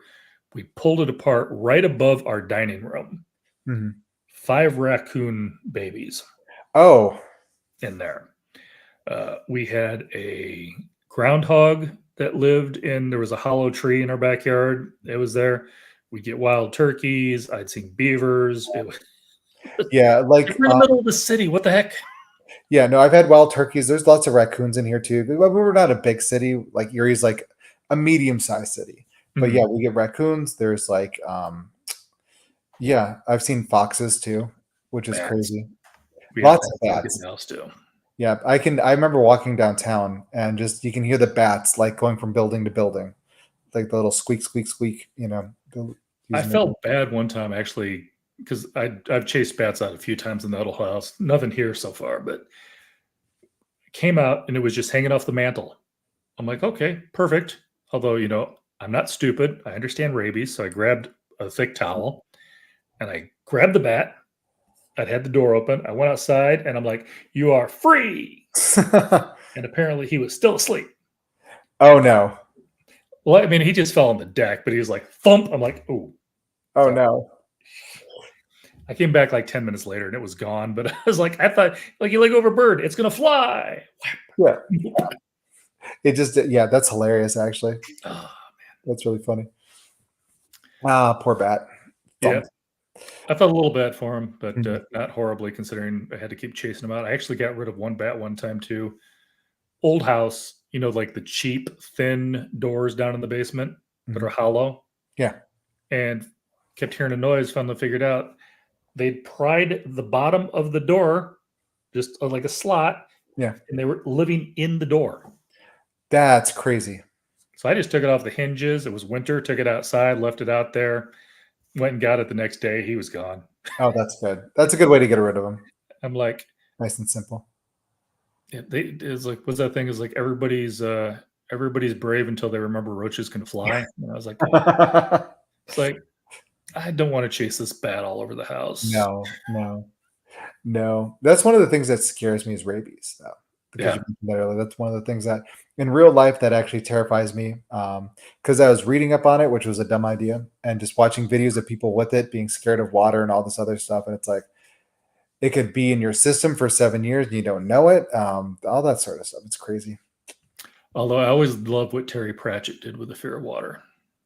Oh, Okay, so if you haven't read the Rincewind trilogy, the very first 3 books in the Terry Pratchett Discworld series, yeah. they have some mages that are so afraid of water that they're repelled from it. So they use them to float these things over the water because the mages won't touch it because they're so scared of the water. They Yeah. usually end up dying because of the fear of their own, water in their bodies, and they dehydrate. But That's it's Pratchett. He was weird.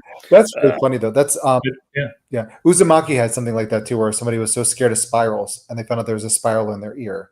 So that's yeah. So it's a speaking of that sort of thing, I think on Horror Watch there was one we watched. Oh, I Drink Your Blood. It was the rabies one. It wasn't as bad as I thought it was going to be. I thought it was just going to be complete trash cinema, and it was. But it was funny because at the end they found out they were scared of water, so they start splashing them with water, and that's what defeats the rabid people. And it's really funny. Yeah, I remember there was a hot minute in the late '80s or early '90s where everybody was watching those stupid those compilation videos of like just death. Oh yeah, Faces of Death. I never Faces watched of those. I watched one of them. I was working at a video rental place, and I'm like, yeah, no, I'm good. No, I remember there's a lot of my friends like them and stuff. They're like, you gotta watch this, but I'm like, nah, I like horror. I don't like real horror, I Yeah. don't want to watch somebody die. That's not my thing. And this was one girl I was dating. She's like, this is hot. Let's watch Faces of Death. I'm like, I think we're gonna break up now.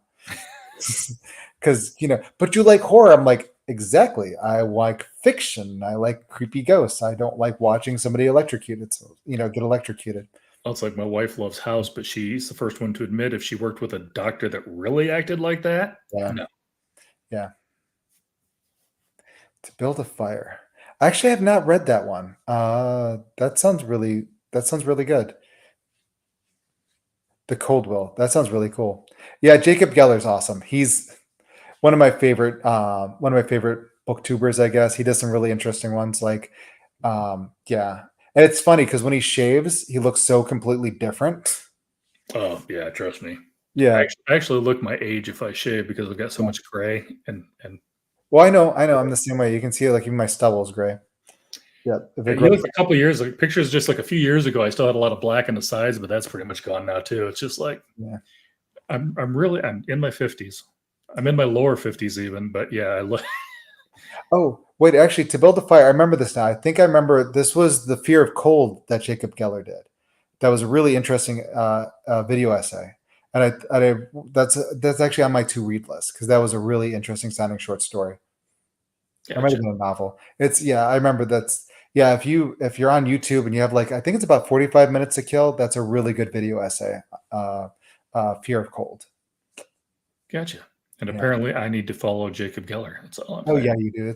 He does some really interesting, thought-provoking. He does a lot of video game essays, but he also combines it with like book essays and things like that.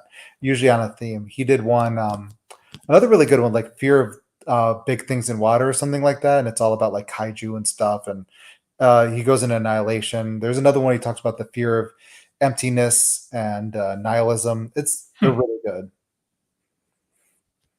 Not to be confused with the Kaiju Preservation Society. Oh yes, yeah, not at all. Although I did enjoy that book. It's a good book. I enjoyed that a lot. I wish kaiju were bigger in America, but The pun intended. no pun intended. No. Which is actually kind of funny because in Japan, kaiju just are monsters. In America, we just take it as being big Japanese monsters. But over there, it's any sort of monster that's not a supernatural being, but a monster, like Oni, that sort of thing. Just because that's weird timing. I gotta see if I can figure out what I did with it. Are you trying to creep me out? Is that it? No. Just because this literally came in yesterday, so it's kind of funny timing is all. Oh, cool. Yep. A Funko exclusive, so Nice. I don't have Godzilla or King Kong or anything, but I've got Gigan or Gigan. Or Gigan. how you say his name. Yeah, my favorite of all those were Mothra. I'm Mothra. I'm weird. I don't know if it was just me I mean, obviously I watched a lot of the Godzilla stuff as a kid, but Yeah. I'm gonna butcher the name, but I always liked Gamera, Oh yeah, yeah. turtle one. The Yeah, one the that one. was not part of the Godzilla universe. Right, there's like 5 heads or something like that, right? No. It was just a turtle that flew through. Oh, okay. Which was the one with 5 heads? I'm trying to remember. Ghidorah. Oh, Ghidorah. Yeah, yeah, Yeah. yeah. No, I know the one you're talking about, the giant flying turtle one. It's cool. Yep. I like Mothra because like you've got those little 2 fairy girls that summon it. I watched it when I was a kid. My dad was a Godzilla fan. He liked the classic Godzilla.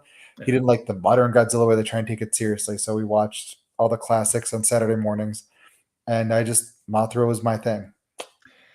I didn't like Baby Godzilla or Minizilla or Oh Mizilla, yeah, whatever it was called. yeah, And I think the only problem I had as a kid with Mothra, because I think they kind of made her kind of cool in the later movies, even if you're yeah. not a newer movie fan.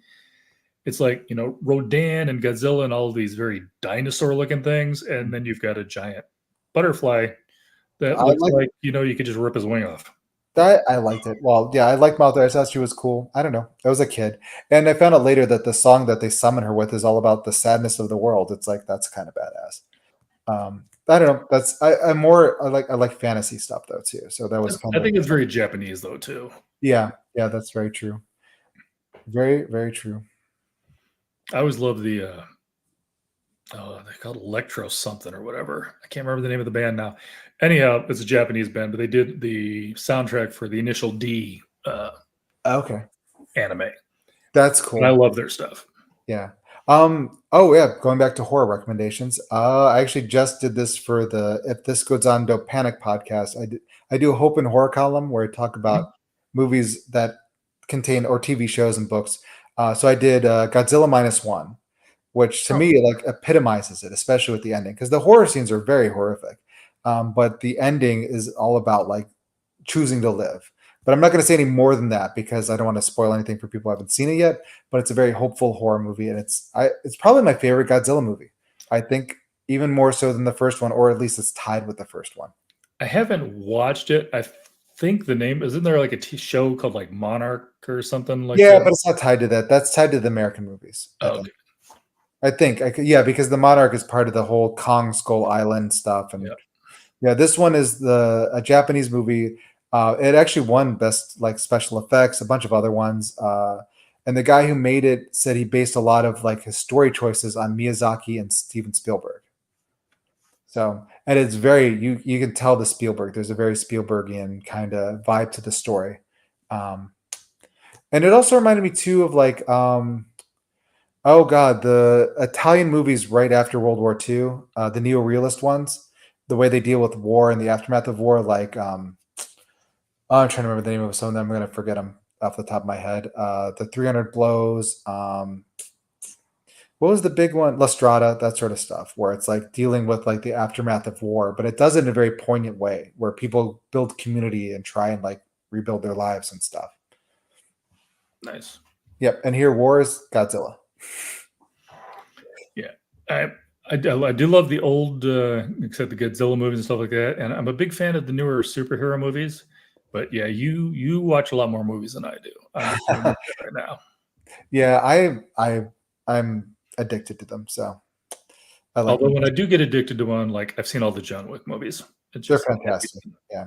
Yeah, me and my daughter are both cinephiles, and we tend to like try to one up each other on what the other person hasn't seen, and we get the weirdest streaming services to do that. The first Godzilla movie is too much a sentimental favorite, so I couldn't possibly say minus one is better, but is my top three. I get that. I get that. I didn't see the first Godzilla movie till way later because with my dad we watched the 50s and we watched the 60s ones where it was kind of almost campy Godzilla. So Mhm. that's what I grew up on.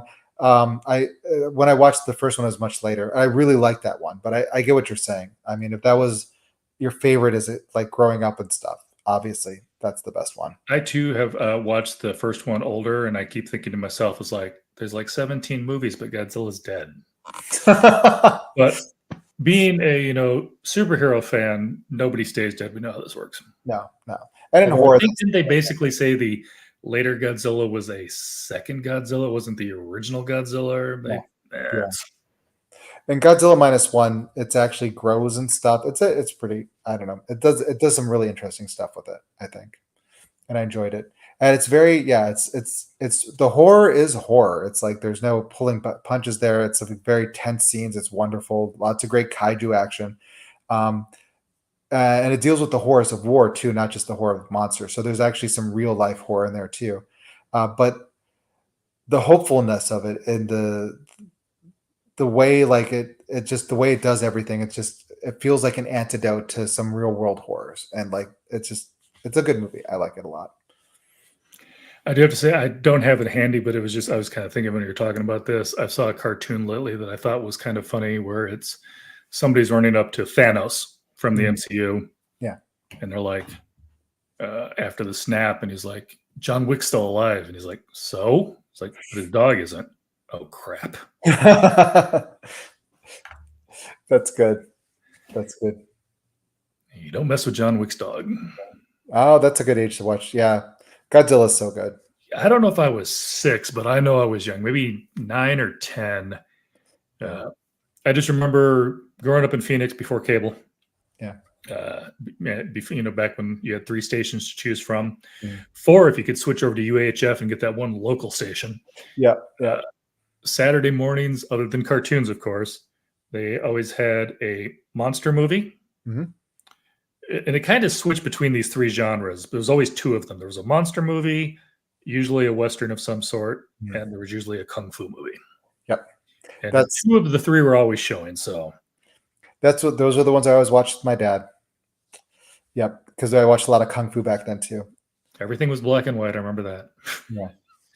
Yeah. It's funny too because like at that time, I remember being a kid and just loving monsters. That's what got me into horror in the first place. Godzilla, Dracula, Frankenstein, the classic Universal monsters, as well as like Lon Chaney and all that stuff. You know, that got me into it. And like I was a scaredy cat. I was terrified of everything as a kid, but some reason monsters comforted me. So that led me to horror. I'm still scared of everything. I'm still terrified. I write what terrifies me, and yet at the same time, I find joy and terror now. So I don't. Maybe I'm twisted. I don't know. You're just facing your fears. That's I'm all. facing my fears, but I like. I think it's because it's in fiction. When it's in fiction, I find pleasure in it. If I found it in real, if I was Oh, yeah. confronted with like a rabid dog in real life, I would not be like, "Oh boy!" I'd be like, yeah, no." So I like karate movies, but hopefully I wouldn't enjoy watching somebody get beat up in real life. exactly, yeah. So there's like, yeah, even though they still scare me, it's like at a remove to the point where I can enjoy being scared rather than in real life where I'm just like terrified of everything. I'm scared of my own shadow. I'll be the first to admit it. My wife is scared of my shadow, so it all works out. That's good. So, That's good. okay. Well, I think we've covered all of the recs we're going to get for tonight. People have a lot of stuff to choose from. Oh yeah. Paul, I always appreciate you being on. Oh yeah, love being on. Thoroughly enjoyed. I mean, heck, if nobody was in chat, we'd still probably have sat here and talked for 2 hours. Yeah, it's great. The conversation we have is just wonderful. I love it. So, all right, but I am going to definitely try to get onto Horror Watch tomorrow. So again, Yep. anybody who doesn't have a Blue Sky account, get on the Blue Sky. All of my favorite authors, almost all of my favorite authors are on Blue Sky. Almost all of my favorite readers, for lack of a better word, are hanging out on Threads. Nobody's on Twitter anymore. No. Well, It's the just people echo on Twitter are the ones that are like basically afraid we're going to miss something. So Yeah, it's an echo chamber with like crazy people that Musk likes to have pay stuff, and then journalists. it's like I don't even know why I'm on Twitter anymore. I realized the other day it's like I don't hop on Twitter to see what's going on. I like hop on Twitter to say, "Hey, I'm going live." Mhm. I do the same I don't thing. actually watch it or read it. No, I do the same thing. And when I hop on to like promote something, Mhm. I make sure I don't look at the trending, because whenever I do, I just look at it and go, God, what is wrong with these people? Yeah, I cheat. I've got Opera GX, which is kind of and so it's kind of a gamer type Yeah. browser. But what it allows me to do is along the left side, like I can see right now, I've got a notification on Instagram, like a little Instagram thing. So I Mhm. can click on that. I can see my feed, but I don't get all of See, it. that's nice. I got to start using Opera then. Yeah, I use the GX version, but like I said, that's because I got all my social media down the left side. Mhm. And yeah, Twitter doesn't light up too much because, like, honestly, I'm not on there that much. Me neither. And it's like it's stopped being like there's people I talk to like I'm on Twitter because Blue Sky I don't get engagement. I'm like, what are you talking about? Because like I've actually compared the two of recent Twitter and Blue Sky, and it's just a lot more engagement on Blue Sky. It's actually about equal to Facebook, I would say. The only thing I joke, and thank you, Laura, for showing up. Appreciate Yeah. that. And I want to say Insel Karu, but I feel like I'm butchering that name. I know they were on earlier too. Yes, to me the weird one is Threads. I haven't been on it yet. I get like most of them, like I'll have stuff where it's like you had 1,500 views, but it's never like I've got Josh Mellerman coming on this weekend, or whatever that. Those get like 3 views. My snarky comment to somebody else's post, you've got 1,500 views. Oh, it's like Twitter then. It's like it's like Twitter, how Twitter was before Musk took it over. They're just the engagement was always like steered towards like drama. I have to say it's not as toxic as Twitter is, but it is very engagement baity. Yeah, that sucks. A lot of the posts like, "Can you figure out this math problem?" Yeah, that like they do that on Facebook too. Yeah. I'm not on Facebook at all. I hop on Facebook every once in a while because I think my mom and my in-laws are on Facebook. So occasionally we'll hop on, see if anybody's posted pictures of the babies or whatever, and then we hop back off. Well, there's some writers I know that don't use Blue Sky but use Facebook a lot. I'm pretty sure they use Twitter and Threads a lot too, but I go to Facebook to keep up with them because I don't do Threads and I don't do Twitter anymore. Like Paul Tremblay, although he does post on Blue Sky every once in a while. I think Mellerman's more on Facebook than anything else. Yeah, he is too. Eric LaRocca is mostly on Facebook as well. Like I think he cross posts, but yeah. So there's just so many writers and publishers I know too. Like there's some publishers and editors who are that's all they do is their Facebook. So I get it though too, because I mean, also you get a little burnt out. There's this fear of missing out, like you're missing some of your audience, but like. And I'm not throwing under the bus. She's this last one. I remember like maybe Lydia Kang. Yeah. Whom I like. She's been on. I love her. She's a local person. She's a doctor for heck's sake. Yeah. But just like my posts, it's like, hey, I saw that post on Instagram and I saw that post on Twitter and I saw that post on Threads. And I get that when you're trying to reach your audience, you kind of got to go where they're at. But I also think to myself sometimes it's like, if I wasn't on all of these, I wouldn't see the same thing 5 times. It's my own fault. It really is. Yeah. The Facebook, that's all I do is just keep up with those few people as well as family. I got family on Facebook, so you keep up with them. Blue Sky is my happy place because I like to go there and talk with people. It's like the conversation's good. I also quit hanging out on Facebook when my mom hopped on. So I did the opposite because like that's the only time I get that. She's like, don't call me, just Facebook me. I'm like, whatever. Fine. You meet them where they are. Yeah, exactly. All right. So a couple quick wrap up things. Then I just want to say one more time, A, thank you for everybody who's been in the chat, everybody who's been watching, lurking. B, do not forget about the Libra.fm offer that you'll see the link down below if you want to get 3 books for the price of 1. And definitely one of those really should be Incidents Around the House. A lot of books I will tell you to get the physical copy of. That one I will tell you to get the... Yeah, even Josh Mellerman says that the audio book is amazing. Like I've heard interviews with him. That's what made me want to listen to it. I got to listen to it. And did you listen to the audiobook of Walding Hall yet? I did not. No. Okay, that one's the same way. It's good in the same way. The acting is just phenomenal, and it's a different experience, but a really good one. Yeah, most of my audiobooks right now, I'm redoing all of the Dresden Files. Those are good. Which, James Marsters does the voice for, and he's really good. Really? And then I do a lot of through Libro. I listen to a lot of advanced listening copies. So, like, I just listened to the Courting of Bristol Keats by Mary Pearson. That doesn't actually come out till November, but I get to listen to it early through them. So, I'm not always caught up on stuff that's already out because I've got a ton of stuff that I've got to listen to that's not out yet. Number 2. Okay, fine. I'm just going to share this.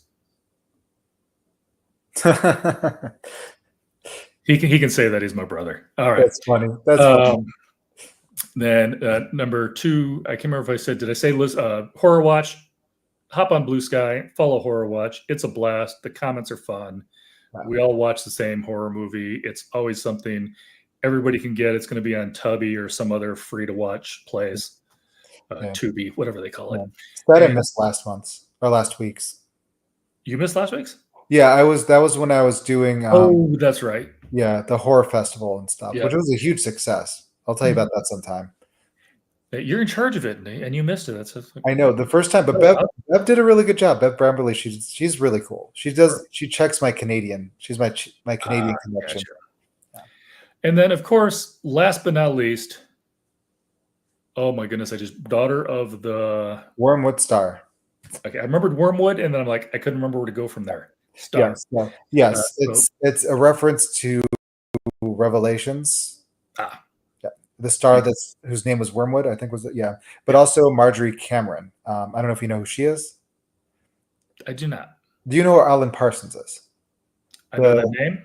The rocket fuel guy, who was also an occultist.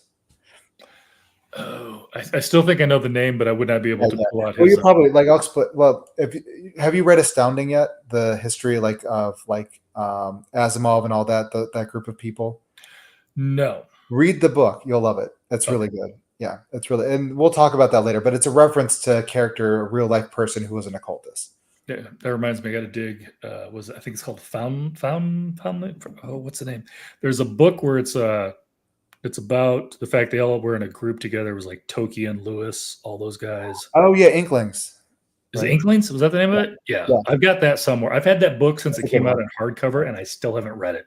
That's a really good one. Yeah, Inklings is a really good one, and like I said, the Astounding is fantastic. The history, it opened my eyes a lot to they weren't the greatest people ever, sadly, but it's fascinating. Just like everything they got into, you wouldn't believe how they got. Scientology makes more sense that it came out at that time then, because they were all into occultism at the same time. So they borrowed all this stuff. It's fascinating read. Gotcha. Yeah, no, I do, because I do appreciate a really good, a well-written nonfiction. Very well written. Yeah. Very well written. And it's our genre, science fiction. Yeah. And I think is it Mark Levin that wrote, not Mark Levin. Oh, the guy who wrote Flash Boys and Moneyball and all that stuff. Oh, I don't think that was him that did this. No, it's not. Yeah? It's not. Yeah. It was Alec Nevaeh, I think, wrote this one. Michael Lewis. Michael Lewis? That's the guy who wrote Moneyball and Flash Boys. Oh, yeah. He's one of those guys that can take a nonfiction and write it so you feel like you're reading a story. That's what this one's like. It's very much like Moneyball, actually, I would say, but just more drama. Yep. All right. So, obviously, I think it's just pauljessup.com, isn't it? Yeah, pauljessup.com. pauljessup.com. If you stumbled across me by accident, griftkin.com. I always got who's going to be up next. I don't actually have any authors lined up at the moment, so I may just enjoy the rest of my year and then start lining them up for next year. I've already got a couple that might be popping up. Hopefully, John Wiswell and I are going to be one of them. Next, he's got a book coming out in June, I think it is. Oh. Yeah. Is it a sequel to Someone to Build a Nest In, or is it a completely new book? He did not share that much with me. I don't think it is, though. Okay. I did tell him that he can't drop it on June 10th because I've already got a Kate Elliott book and a V. Schwab book that day, too. It's like you can't all drop good books at the same time. Yeah. My TBR is under enough weight as it is. Yeah, when Glass House came out last year, there was 10 haunted house books that came out the same week as my book, and one of them was Liz Hand's sequel to Haunting of Hill House, and I'm like, ooh, who's gonna read my book? I mean, it's wonderful. I was like, I'm glad my book is still selling. Actually, Glass House is still selling, which I think is great, because usually, you got the first 2 months sale, then, but this one it started slower than built up because If you guys stayed on this long, I do have one more recommendation for you because I forgot about it. I was going to mention it earlier because it got not as much love as it should have last year because it literally dropped on Halloween. Oh, geez. Which is kind of cool, but also kind of misses that people reading scary stories for October demographic that you're aiming for. Nat Cassidy's Nestlings. Love that. That one. That's a good book.